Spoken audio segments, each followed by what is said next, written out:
Here today. Welcome to our virtual Lunch with City Leaders. I'm Suzette Mahoney, most recently a partner at R2L Restaurant and the president of CCPA. On behalf of CCPA, we'd like to extend our heartfelt wishes that everyone is healthy and that you have the support you need to endure this trying time. We are all navigating this unknown territory and working hard to figure out how to help Philadelphia's business community overcome the challenges that lie ahead. We will continue to shift our programming and networking offerings to best support our members and guests, and we certainly welcome all suggestions, so please put your ideas in the chat feature throughout our program today. So let's review a few details about today's event. We are recording this and we will share it afterwards. We will mute everyone to maintain audio and visual controls. There is a link to today's program in the chat. You can also use the chat to ask questions, comment, make suggestions, and connect with each other. And if you need to take care of business, feel free to turn off your video. CCPA is an intimate and diverse group of business owners, executives, and managers looking to build relationships and offer each other meaningful resources. That hasn't changed. We will continue to bring you unparalleled access to speakers, decision makers, and leaders who are shaping Center City. We will also continue to keep our members and guests informed about business challenges and opportunities in Philadelphia and help them become Center City smart. To touch on some future programming, which will all be virtual, our next Lunch with the City Leaders will kick off the new year in January with Roberto Perez, the CEO of Hilco Redevelopment Partners, the new owners of the oil refinery. Tomorrow is our Meet the Developers event at 9 a.m., so there's still time to sign up, and you can find a full schedule of our events on centercityproprietors.org. I'd like to acknowledge CCPA's sustaining sponsor and our preferred benefits provider, Michael Craig of Penworth Financial Services. Our pre-event music, which we were all enjoying, has been provided with the kind permission of the Philadelphia Orchestra Association. Lunch with City Leaders is made possible by Citizens Bank and our sponsors, the Community College of Philadelphia, Friedman LLP, KYW News Radio, Lev Lane, Post Brothers, and Visit Philadelphia. And now I'd like to introduce Suzanne Spinell-Schuster, CCPA board member and director in charge of accounting services at Friedman. Hello, everybody. It's nice to see everybody, even if it's virtually. So again, thank you, Suzette. I am Suzanne Spinell-Schuster, Director in charge of Accounting Services at Friedman LLP. As a CCPA board member, I am on the sponsorship and program committees. So if you have any ideas for events or speakers, please let me know. Friedman LLP has been serving the accounting, tax, and business consulting needs of public and private companies and individuals for nearly a century. In the wake of the most sweeping changes to the tax code in decades, with the inception of the CARES Act, PPP loan forgiveness, and other business challenges brought about by the COVID-19 pandemic, our professionals continue to inform and empower clients to best position themselves and their business for sustainability and success. Ask me for details or visit friedmanllp.com. Now, it is my honor to introduce today's speaker. Joseph Forkin is president of the Delaware River Waterfront Corporation, where he oversees waterfront operations and has been a key strategist in waterfront planning, zoning, and development for over a decade. He has participated in over $400 million of waterfront redevelopment, including public and private development, creative placemaking, and infrastructure improvements. Joe manages the strategic and day-to-day operations and management of the nonprofit corporation responsible for maintaining programming and redeveloping the central Delaware River waterfront district. Joe's biography is in the program that was sent to you earlier, and the link is posted in the chat. So please join me by waving a warm virtual welcome for Joe Forkin. Thanks, Suzanne. That was wonderful. Maybe we can just end there because that was, that was a great introduction. Thank you. But I'm thrilled to see everyone today. And Ben, I'm going to try to share my screen, right? I have a little presentation, just some visuals to add context to our conversation. This may be the most difficult part of today, me trying to share my screen. So I apologize as you bear with me.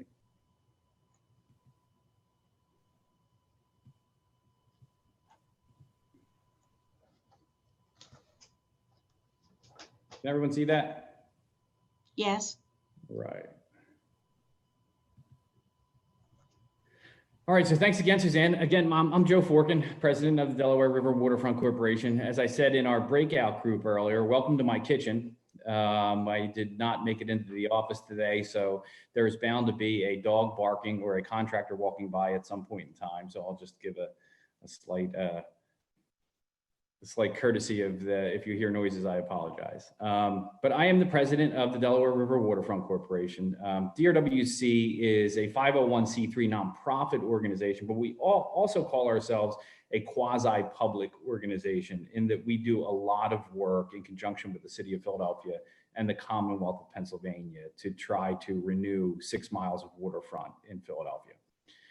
So this is our master plan project area. It basically runs from South Philadelphia, Oregon Avenue, all the way up to Port Richmond, ending at Allegheny Avenue. And it roughly borders I-95 to the riverfront. So about 1,300 acres. DRWC only controlled at the beginning of our existence about 10% of that. And the rest was either public right-of-way or in private control through private owners in some way. The difficulty with the waterfront over time, it had a lot of difficulty. The first was that Interstate 95, when constructed in the 1970s, really severed the waterfront from the city, both psychologically and physically, creating a barrier that made it feel disconnected from Center City, Philadelphia, and from the upland neighborhoods that adjoin it. The other is that Philadelphia used to be a robust shipping city. So it was the workshop of the world. There was shipping coming in from all over. And as that sort of fell off a little bit, the port bookends now the Central Delaware riverfront, but there was a lot of remnant piers left and remnant infrastructure from that. And so over time, the entire 6 mile stretch of the Central Delaware became somewhat blighted, right? There was vacant lots, there was overgrown lots. And in 2009, DRWC came into existence. And our charge was to try to figure out the best way to reconnect this 6 miles of waterfront to the city of Philadelphia, to the upland neighborhoods, to make it a regional asset for everyone, both in the city and coming to it for visitorship, and be a proper steward for the river for all to access it. So we embarked on what we call our master plan for the Central Delaware, which is about a 300 and some page document that lays out how to redevelop the waterfront. But in its simplest form, it's broken out into a public framework. The first is place a park every half mile along those 6 miles to give each neighborhood or each resident of Philadelphia an access point to the river and a reason to come there. To then tie that together as best as possible in and around I-95, sometimes over I-95, to better connect the city through a streetscape back to the neighborhoods. And then to connect that whole thing together through what we call our multi-use trail, which is a continuous 6 mile trail segment that you can walk along, jog along, stop at a shop, ride your bicycle, so that you have that real fabric of a city feel happening on the waterfront. And the premise that we had in the master plan was that if we could do this, if we could invest in this sort of public infrastructure, that we could leverage good private development to come along and fill out those vacant areas of the waterfront. Again, remember, we only controlled like 10% of this, so we didn't have a complete say in how those other parcels were developed. I'm happy to say that this plan was completed in 2012. It was adopted by the city of Philadelphia as the city of Philadelphia's master plan for the waterfront. and it was codified into law shortly thereafter by City Council as the Central Delaware Overlay in the zoning code. So this is now the roadmap for public infrastructure improvement and the roadmap for private developers to follow to see how we want the waterfront to grow and be reconnected to the city. So no plan is good if it sits on a shelf. So we started immediately trying to raise money to implement the vision that was articulated throughout the master plan. These are images of what we call our pier park. So a park every half mile, if you remember that. The upper left hand, I don't know if you can see my pointer. This is Ray Street Pier. This was the first park that we have built at the foot of Ray Street, designed by James Cornerfield Operations, a wonderful amenity for the city. It took an old shipping pier and reimagined it into an elevated park structure. Pier 68, which is a fishing pier. In any project that we undertake, community engagement is one of the most important upfront things that we do. So we talk to stakeholders from around the city and then the adjacent communities that are going to use the park that we bring online. And when we spoke to folks at Pennsport, they said, we want to fish. So we created a fishing pier. And it's another great old shipping pier, but an amenity. And this one on the side is Washington Avenue Pier, which sits on the border between Queen Village and Pennsport. This has a really interesting history to it, which is you can see the artwork in the distance, which was completed by an artist named Jody Pinto. This is Philadelphia's immigration station. So in the late 1800s, over 1 million immigrants came to Philadelphia through this port. It unfortunately suffered a fire, but the remnant of the pier remained, and we've created that into a recreational and passive park. And the land buoy is the name of the artwork that you see in the distance there. That is meant to sort of commemorate that immigration, both a beacon to land and then a observation point for folks to walk up and see the river as it bends coming toward Philadelphia. So that was one component, a park every half mile. Then the other components of that were connector streets and trail segments. So since we didn't own all the land, we have to do this incrementally. You'll see a trail segment. And when we say trail segment, it's more than an asphalt path. We really think of it as transportation infrastructure. It is bi-directional bike lanes that you can ride along the entire waterfront. That is then buffered and separated from the walking and jogging and strolling lanes. And all of that has a really robust landscape that separates it from Columbus Boulevard and moving traffic so that people can feel comfortable taking that walk and journey. And these are two examples of that. One in South Philadelphia, which we recently completed, and one as it runs from Spring Garden Street and wraps all the way around Rivers Casino and then connects up through Penn Treaty Park into Fishtown and Port Richmond.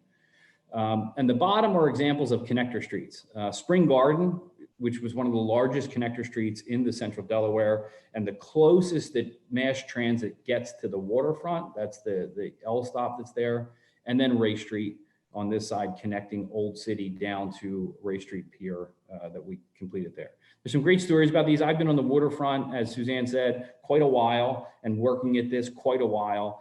And I can remember when the only thing you remembered about Second and Race was Mr. Barstool and the Blues Brothers that stand outside Mr. Barstool. And I was always so angry that nobody would take the turn and come down to the waterfront. It was so unwelcoming that no one would do it.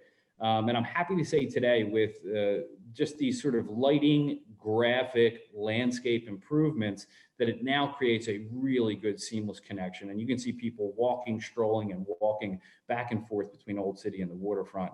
And the same is true for Spring Garden Street. There's a funny story with Spring Garden Street. I was serving on a panel once with the German Marshall Fund, and they brought exchange students over from Germany, and they were planning students. And we got into a breakout group, and in that breakout group, they were thinking about streetscape improvements. And they were assigned Spring Garden Street, and they had to go out the night before we would convene the next morning and discuss, how to properly plan a street. And so the students went out, and when they convened the next morning, I said, "What'd you think?" We hadn't made the improvements yet, so it was a pretty dark, ominous tunnel under there. And one of the students, English was his second language, he said to me, "It feels like the place you go to get murdered." And I said, that is the exact thing we don't want to have happen, right? So we want to invite people to the waterfront. So you'll see the improvements on these connector streets talk about art, and they talk about access, and they talk about landscape, and they talk about a good place to traverse through to get both to the city and the waterfront. And then the last component of what we do is we just can't leave it sit there, so we activate. So through placemaking in the arts, we activate seasonal parks to try and draw interest to the waterfront and try to leverage that private investment that we were talking about. So some examples of that you see here are Cherry Street Pier, which is an old 1900 shipping shed that we have converted for Philadelphia's cultural community and creative community. So there's 14 artists in residence there. There's weekly markets when we can gather. Right now there's a reservation only restaurant that occurs at the back of it. And then you'll see examples of both Summerfest, which is a roller skating rink and a midway, and Winterfest, which is our ice skating rink and lodge and sort of winter wonderland area, and Spruce Street Harbor Park, which draws almost 1 million visitors annually over a 4-month period of time. So all these are creative placemaking endeavors. They're meant to bring the waterfront front and center. They're meant to draw folks from around the city to the river, and they're meant to demonstrate that it's a vibrant area that is connected to the city so that we can realize private investment. So that's kind of the framework of the master plan, right? These components, this investment in the public realm would then leverage good private investments and reconnect the waterfront to the city. So we wanted to find out if our assumption was correct. So we looked at one node. This is called the Ray Street node here. This is Ray Street Pier. This is Cherry Street Pier. And this is the Ray Street connector that I was talking about. And so if we were right, we would have leveraged some of these vacant lots and areas into good active uses. So we took a look at it after a couple of years of having made the public investment there. And what we found is that an old city pumping station that sits here converted into Fringe Arts headquarters. So Fringe Arts Theater is there, their offices are there, and the La Peg restaurant by Peter Woolsey is also located at this corner here. 205 Ray Street is now the Bridge project. There's about 185 units in ground floor use here. This lot is now 205 Ray Street, which is this, 250 residents that live here. This square here is now Morgan's Pier, which is the seasonal beer garden on the waterfront run by Avram Hornick.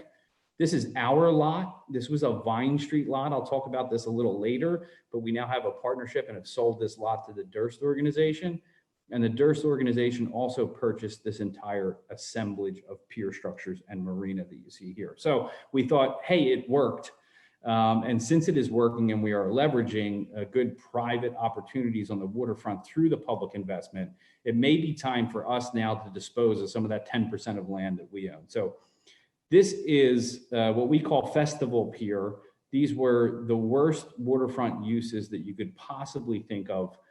This parcel of land right here at the foot of Spring Garden Street was the former East Central incinerator site. So all the trash and trash trucks for the city of Philadelphia were burnt on this site. Can't imagine why someone would put that on the waterfront. This section here is the city's former impoundment lot. So if you're like me and collected a lot of tickets over time, you would have to go to this site to recollect your car. We took control of all of this land and spent quite a bit of time cleaning it up. So getting this environmentally remediated. In the meantime, we put a temporary use there. We had a partnership with Live Nation and we would have some big concerts on this lot here.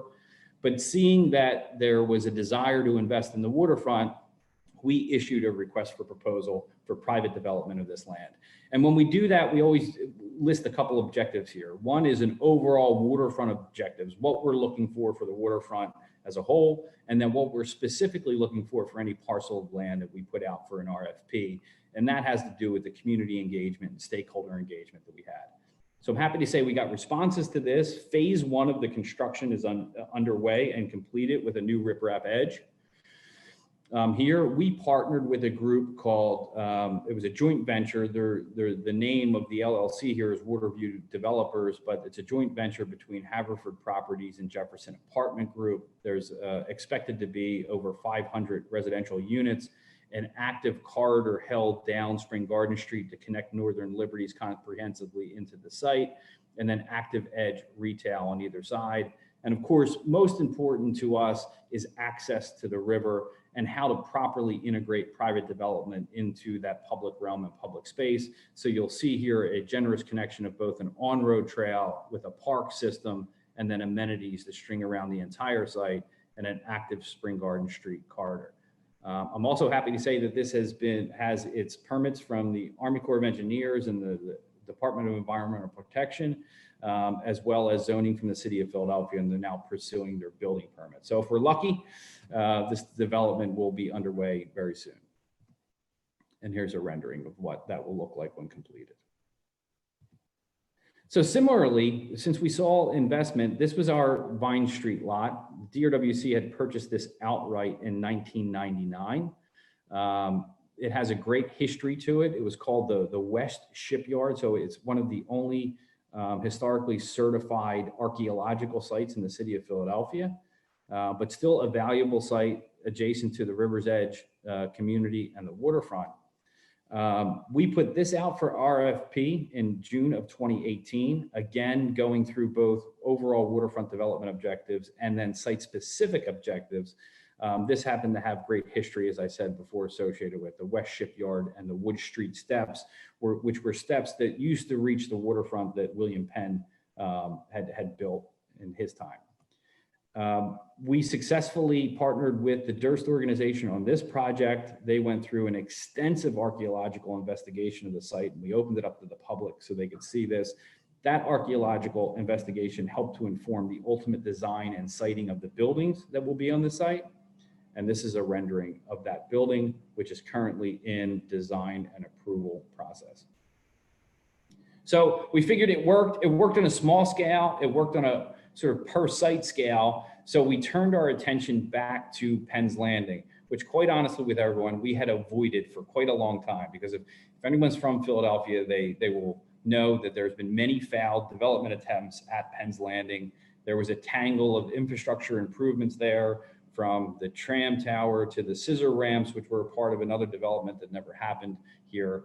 The reason we looked away from this in the beginning and really concentrated on the smaller parks and the smaller streetscape improvements was that, you know, in the past, all of the city's aspirations got loaded onto this one site because it was thought of as the center of the waterfront. So whether the public had a desire for public space or an amphitheater to be here, a private developer would come along and drive that and say, well, I need to get this much square footage out of it. And ultimately, over time, every proposal recommended for this site would just fall apart and fall down on its own weight. So we took a different approach, the incremental approach to let's provide an improvement, let's leverage a good private development, and let's see where that leads us. So since that was somewhat successful, we then looked back at Penn's Landing. In our master plan for the Central Delaware, we had this thought. I mean, we had gone through many thoughts. Some were, let's bury I-95. Well, that's a couple $2 billion worth of effort. And anytime I brought that up to anyone in an elective office, they would kick me out of the office and close the door behind me. So that was not working. So we came up with a different idea.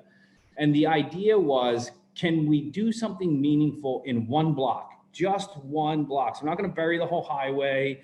We're not going to cover the entire highway, but this one block from Chestnut Street here to Walnut Street, does it make sense in that one block to cover over I-95, to fully connect to Front Street, to bring the vibrancy of the historic district and Old City across that platform, and then tilt it down to the river, creating a 12-acre amenity on the riverfront? That was about a $225 million proposition. We had started pitching that during the Corbett administration and during the Nutter administration, and we got good traction where both administrations would say to us, listen, go back and get the city on board, and then the Commonwealth will be on board. So we would run back to the city and say, listen, if you can put in half of the funding for this, the Commonwealth will definitely be on board. And they would say, great, go lock in the Commonwealth and then come back to us when the Commonwealth's on board. So that happened over quite a number of years. And I'm very happy to say at the beginning of the Wolf administration and through the William Penn Foundation, we got entree into that. And this time the governor said, I'm serious. If the city's serious, we can help to fund this project. And Mayor Kenny was just coming into office at that time and probably regrets taking the meeting with us. But we did have a meeting with him where he said, I get it. I think it unlocks the value of the waterfront. I understand the value of the public space. The city's willing to put $90 million into this. And at that juncture, we went back to the governor and he lived up to his word and put $110 million into this project. This is the Secretary PennDOT at the time, Leslie Richards, who committed part of the I-95 funding to our project. And we promised to raise $25 million philanthropically, of which we've raised 22 million of that. So I'm very, very happy to say this project dropped. It is well into design. It is due to be bid in late 21, early 22. It is a 3-year construction project from there and will be open to the public in 2025. So knowing that and knowing we had this improvement coming along, and it would add the type of vibrancy and reconnection to the city that we were expecting, we thought, okay, like the other efforts that we had at Festival Pier, at Vine Street, at Ray Street, does it now make sense to take these 2 parcels that are underutilized, Market Street site that we call, it's a parking lot right now. It is the host to our rink in a placemaking way every winter. And our basin site, which is a 3-acre site that sits adjacent to our marina and the Hilton Hotel and Chart House and Mashulu restaurants and the Seaport Museum. Does this infrastructure move unlock the value of those sites for us and allow us to finally get Penn's Landing redeveloped? Given the schedule for the park and that it was fully funded, we thought it was a good idea to put out another request for proposals for this. There's overall waterfront development objectives and then site-specific objectives through lengthy outreach to the community and stakeholders. So each site has a different character. The Marina Basin is much more low to mid-rise in keeping with the Society Hill neighborhood. The Market Street site being 7 acres and really connecting fully back around into Center City is a much more thought of as densely and higher development site. These are the questions we asked ourselves. I'm not going to read them all to you, but there were questions about, how do we choose a proper development partner to move forward with? And there were really important things that we were thinking about. Who's the best partner? Who has the financial expertise to do this? Who's been around long enough to pull it off? Is there real economic opportunity and wealth building for Philadelphia's disadvantaged communities embedded within here? And who can live up to that promise? And since our partners were so good to us with the Penn's Landing Park, which opportunity provided the best long-term benefit to the school district of Philadelphia, the Commonwealth, and the city in increasing the tax base for them without having to put extra money into the deal to make it happen? So we put out an RFP. We got 4 very good and qualified responses. They're here. I won't go through all of them. Some very different in nature, some very residential. In early September of this year, our board of directors unanimously voted to move forward with the Durst organization, having thought that they best met all of those questions that I just showed on the screen: proper integration of public spaces, a robust wealth building plan for minority and disadvantaged communities, a proper integration into the CAP Park, and the respect for the development that we wanted to see on the basin site. So all in all, here's some I'll flip through some renderings as I'm talking. This is their site plan for the Market Street site. And you can see the integration of the public spaces here and some renderings of their site. All in all, this would be about a $2.2 billion investment over a 9 to 10 year period in the waterfront. It would add an additional 2,300 residents to the waterfront, about 225 additional hotel rooms, and a little over 100,000 square feet of mixed use ground floor activation through the buildings. It asks for no public subsidy whatsoever from the city or the Commonwealth. This is all privately funded. And it returns about 28,000 construction jobs to the Commonwealth and city, increases by 1.9 billion wage taxes, and then gives an ongoing benefit once completely up and standing of about $35 million to the city of Philadelphia and $21 million ongoing to the Commonwealth of Pennsylvania. So here it is in rendering, connecting to the park. And then the basin site, similarly, much lower scale, ground floor activated, respectful of the community that is sitting adjacent to. So here's what I was just going over. we thought that it best reflected the vision consistent with the master plan. Again, no public subsidy, a strong commitment to economic opportunity and wealth building. There's up to a 20% equity opportunity in this for firms of color or disadvantaged firms. Their sustainability being on the waterfront and the resiliency goals are second to none. And I think for all the other reasons we listed is why we chose them. So we're hopeful that negotiations with them go well, that we reach a good deal, and that this project will dovetail into the construction of Penn's Landing Park. And in the meantime, we continue to work. So there's more work to be done. There's 6 miles of waterfront. That was the center section, but we are under construction on what we call the Delaware River Trail. So that whole trail segment that I was talking about before, connecting 6 miles of waterfront, we are under construction on a $20 million segment of that, which is the center segment connecting Washington Avenue to Spring Garden Street. So Penn's Port to Northern Liberties all along Delaware Avenue will now be rebuilt and reconnected. In South Philadelphia, we were working on an ecological park. It's called our South Wetlands Park. This is coming out of design now and into fundraising. This would reimagine the river's edge from a resilient perspective, but also a recreational perspective of what that waterway could look like in South Philadelphia and how to provide better access there. And a really cool one that we're working on with Conrail right now. This is Pier 18, an old coal tipping pier that sits in the Port Richmond section of the city. This has been world famous now as Graffiti Pier. So there's been street art that has been tagged or performed on this pier over many decades. It is one of the most Instagram moments in Philadelphia. There's been international travelers that come just to see the artwork here, and we're very happy that we've reached a deal with Conrail to acquire this pier from them. And this, again, is coming out of conceptual design about how to provide access in the Port Richmond area and overall regionally to the city to see this type of asset. So that's it. I promised Ben I wouldn't talk too long, hopefully, and we would get the questions and answers. So I will, Ben, hand it back to you. Do you want me to stop sharing screen? Yeah, you can stop sharing. Okay. And as of now, I only have one question in the chat, but I know there'll be others. So I'll start with that. If any people can post more in the chat, or we can call on people. But simply any word on Winterfest, whether it'll be happening to some extent this year. And thank you, Ben. That's a great question. And so, yes, we're hopeful there will be some form of Winterfest taking place this year. I know Jody Milkman's on our call, and she's been working very hard. Jody's the executive vice president of DRWC. She's been working really hard with staff. So we have very positive indication from the city of Philadelphia that we can open, Ben. And what we're going through now are the operational plans for that. How many folks can we put on the ice? There's certainly restrictions to that. What can we reserve in advance on site? So if anyone's familiar with Winterfest, we have some cabins down there. We have fire pits down there. We have the big tent that we call the lodge. And what we're thinking through right now operationally is what are the reservation possibilities for that? So if you're coming down with a group of 4 or 6 folks, you want to ice skate, can you also reserve a fire pit so that we can properly maintain good health protocols on the site? But then it will be open in some form or fashion, sort of attendance numbers to be determined.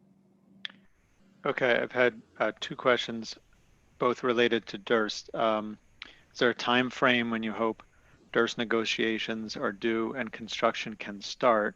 And also, can you give a little more background on the Durst organization? So with the board resolution on September 9th, what we have permission to do now is to exclusively negotiate a deal with the Durst organization. So we're already in that is what we're doing with them. We find them to be very, very good partners. We're hopeful that we can reach a good conclusion to development documents. And at that point, construction or the start of the project will be determined on a couple factors, I think. One is the recovery post-pandemic and economic conditions. So what do the economic benchmarks look like to start a development like that? We don't want to do anything that would fail. We've gotten this far. We want to be thoughtful about that. And the other would be the specific market conditions in Philadelphia. So how many units are coming online at one given time? Not to glut that, think really comprehensively about how Philadelphia can absorb additional units. So that I think the start date and the construction would be based on some of those factors, the economic benchmark factors, and that possible to bring that online. Now, it's a 10-year project, so there's no complete rush, to complete it all at one time, but there is, a desire by us to get something substantial started and then recognize that phase development over time. As for the Durst organization, what we found out about them through really lengthy conversations and a lengthy selection process is that they're a 105-year-old development company, mostly based in New York. Philadelphia is their first foray out of New York. They are a long hold development company, meaning they have never in their history sold a building that they have built. So from the very first building that one of their ancestors built in Times Square, all the way up through the current development that they have in New York, they've never sold a building. So that gave us great confidence that they, when you think of a 105-year history, they've seen market downturns, they've managed to make it through that. They've also seen pandemics before and have made it through the pandemic. So when you think of good long-term partners, someone that with that track record, that length, and that long hold philosophy was very, very attractive to us.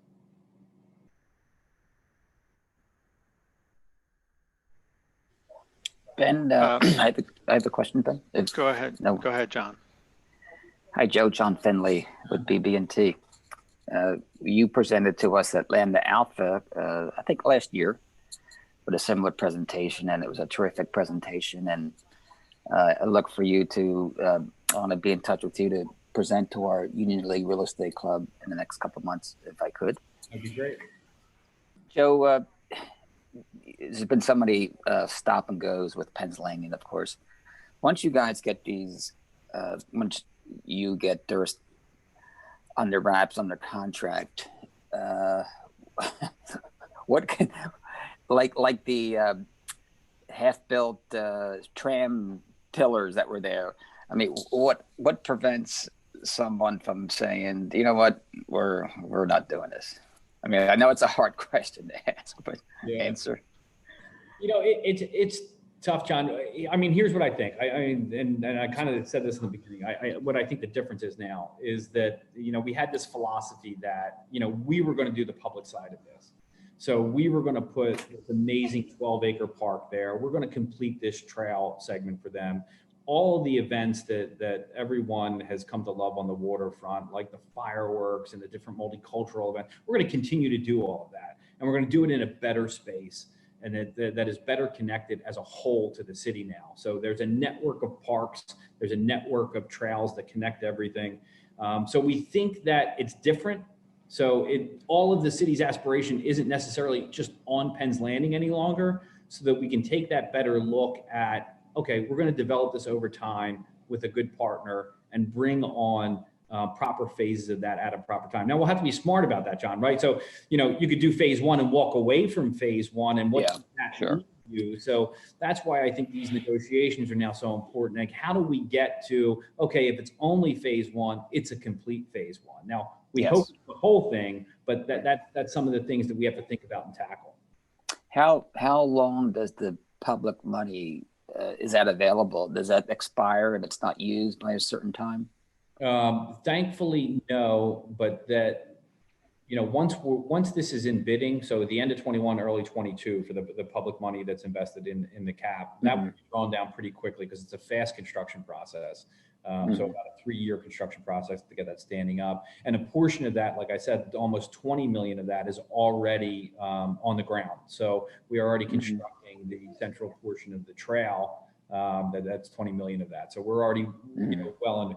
All the other projects you saw, John, is we're a weird organization. So we don't have, tax assessment authority. We're not we're not a special services district.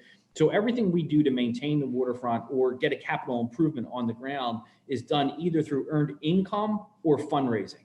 So we would go to great philanthropic partners like William Penn Foundation and Pew and the Knight Foundation, or private donors, or some of the Commonwealth's programs like the Department of Community Economic Development or the Department of Conservation and Natural Resources. And we collect a bunch of money. So for each of those, we go and say, hey, if you'll give us this much, we'll leverage this much, and we'll go leverage this much again. So that's how we put our projects together. So there isn't like there was sort of legislation and that we were given government funding to complete all of these improvements. So that doesn't run out in that sense. It's just that we have to constantly be fundraising for these different improvements that we're trying to do. So Good luck. somebody asked if the state and city funding for Penn's Landing main site is still secured due to lower revenues because of COVID. It is, Ben, to the best. So it was allocated at the end of 2017. So as far as we know, and all of our check-ins, and we have weekly check-ins with all the partners on the project, everything is still in place. Design is still underway. Money is still being spent through to the capital improvements. Okay. Then we have, is your organization responsible for linking the whole waterfront around to Gray's Ferry and eventually to Schuylkill Banks? If so, is there a time frame for that? We are not. So we are geographically limited to that initial image that I showed. So we are limited from Oregon Avenue to Allegheny Avenue. That's what we work on. There are other organizations that we partner with often. So on the north of us, there's Riverfront North Partnership that we work with. To the south of us, there's the Port of Philadelphia, and then also PIDC at the Navy Yard. And we work in connection with them about riverfront development a lot, but we don't extend beyond our borders.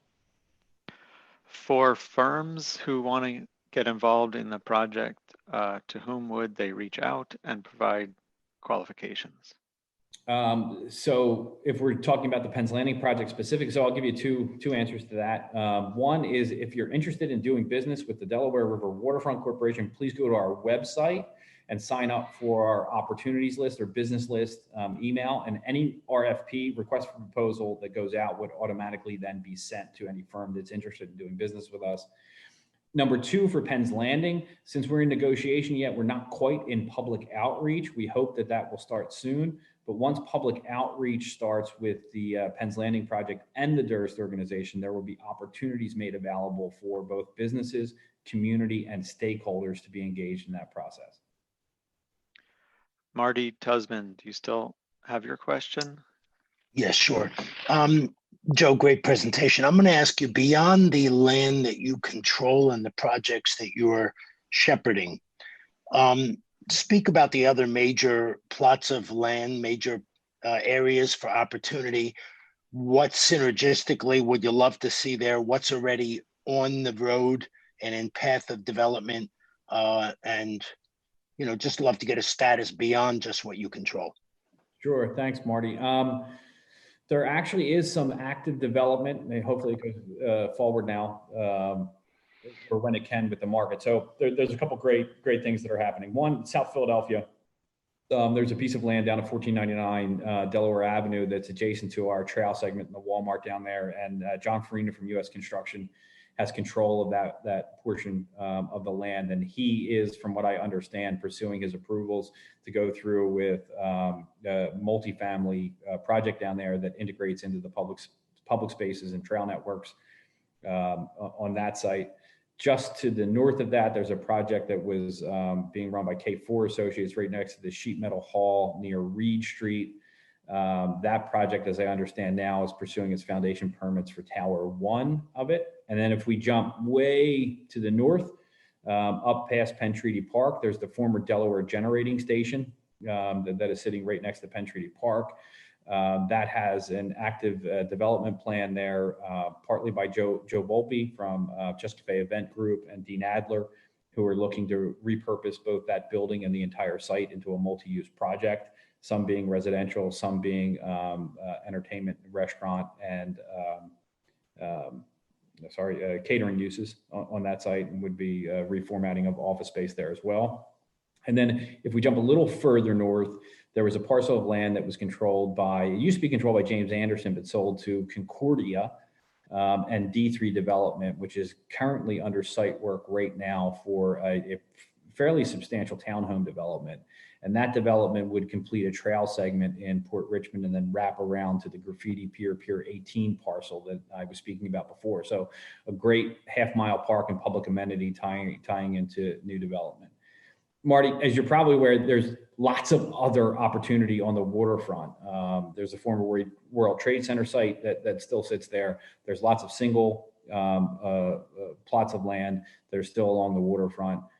There's many piers that are still available for redevelopment. And I think our master plan does a really good job of stating, without being too overly prescriptive about what should be there, the sort of character of what should be there, that it should fully integrate into that access. It shouldn't feel gated at all. It should feel like really a part of Center City, Philadelphia. And I think if anybody, or an interested developer would open up that master plan or ask DRWC, we're more than always happy to work with a private developer on a vision for a site that we think could really add to the character of both the waterfront and the city as a whole. I'll also say, just in parting on that question, we've had wonderful success with great private partners. So as I said at the beginning, 10% is all we own when we started this plan. And we have managed to acquire, I think it's 32 acres of land through private development deals to complete both trail and park segments from private owners that own land on the waterfront. This is over a period of 10 years in and of itself.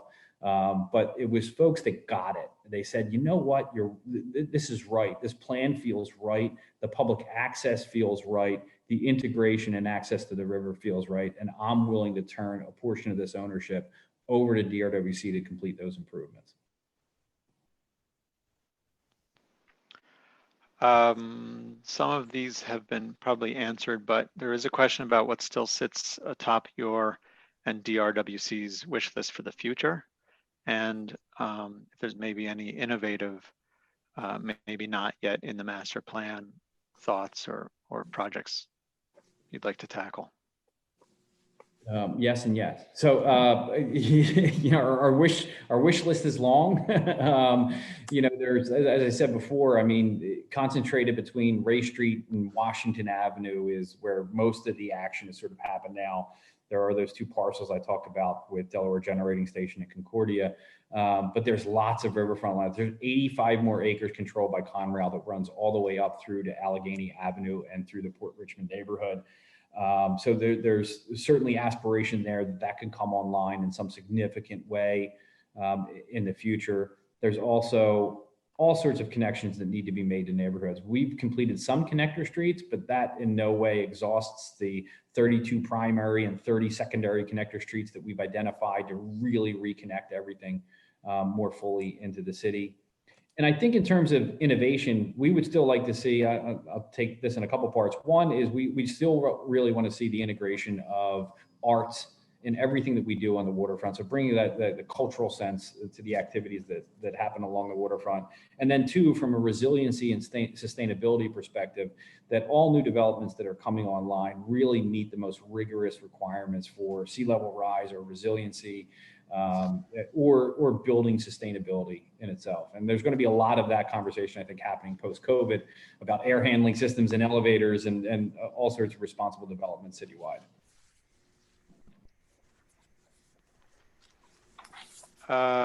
Let's see. There's a couple coming in. I'm not sure if this one, if I should know this, but what is Guy Fieri really like? He's a character. I guess, Ben, I'll take it. In my part-time gig life, I own 2 bars, restaurants with some partners of mine, and one of them was showcased recently on Diners, Drive-Ins, and Dives for a sandwich that we created called the Witter-Witowski, which is a kibasi cheesesteak. So Guy Fieri is a character to answer that question. Okay. All right.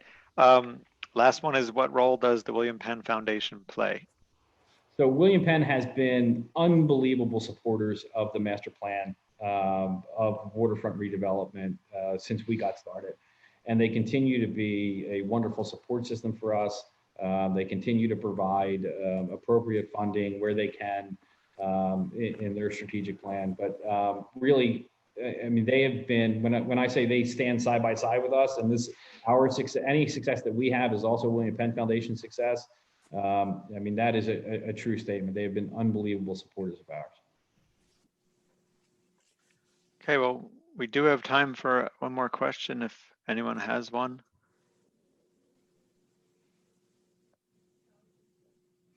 if you could build beyond that one station between Chestnut and Walnut, first of all, is there any possibility that could happen? And secondly, where would that be? So Marty, from a practical answer that question practically, it can happen. It can happen south of that. So there was accommodation made when the highway was first built, and you'll see that there's a cover park that runs between roughly Spruce and Dock Street in the Society Hill section of the waterfront. There is the ability to cover between Walnut Street all the way down to Pine Street. So if future generations wanted to think about doing that, I mean, it would create a tunnel. There would be some, different ventilation things that you would have to consider. But the way the geometry of the roadway meets the city, it is possible to do it there. To cover anywhere else north of that, you'll see that the interstate is actually really rising up. It's rising up to meet the L and to meet the interchange of 676, which creates a real obstacle to capping over the highway at that point. So I think the opportunity is south to do that. It doesn't. I think the project that we have outlined so far is very significant. And if that benefit over the years is deemed to be stretched further, then you could stretch that all the way down to Pine Street. Okay, well, Joe, if there's anything we can do for you, other than come down there and buy tickets for things, let us know. But it sounds like it's very exciting, and we're all looking forward to what happens in the coming years. So with that, just want to thank you for your time. Thank everybody for coming. Don't forget, tomorrow morning we have Meet the Developers, and then more events coming soon.